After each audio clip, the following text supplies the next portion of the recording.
Suite à une rencontre en fait, avec un éducateur spécialisé qui m'a parlé de sa problématique pour organiser des activités avec son groupe.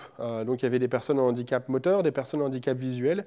Et finalement, chaque semaine, ils se retrouvaient à faire les mêmes restaurants, les mêmes balades. On vient vraiment remplir un manque où aujourd'hui, personne ne valorise l'accessibilité des lieux qui accueillent du public. En fait, on s'adresse vraiment à toutes les fragilités. Donc on parle aussi bien d'un handicap, on parle d'une poussette, d'un senior. Donc Big2Access, c'est 3 grands outils. C'est un premier applicatif sur Android et iOS qui permet en fait aux citoyens et une communauté de venir partager une expérience ou un usage dans leur quotidien. Aujourd'hui, j'ai la chance d'avoir une belle équipe qui me permet de finalement donner de plus en plus d'ambition et de hauteur à ce projet. C'est une équipe de 12 personnes, 6 développeurs, 5 personnes finalement en développement commercial.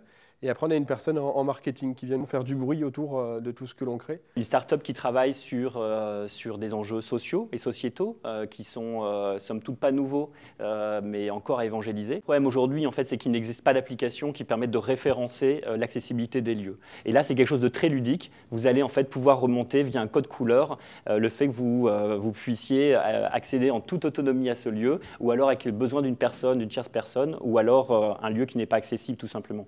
Et cette information va être valorisée auprès de tous les usagers qui vont à votre suite accéder à cette page. C'est parfois aussi compliqué d'essayer de s'adapter en fait aux besoins de chacun.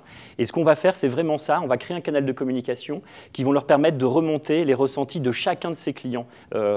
Chaque personne, en fait, une personne à part entière, elle n'est pas, je dirais, caractérisée par le fait qu'elle soit en fauteuil. Et les personnes en fauteuil n'ont pas tous les mêmes besoins. Tout le monde est sensible, mais tout le monde ne connaît pas forcément en fait la problématique du handicap au sens large.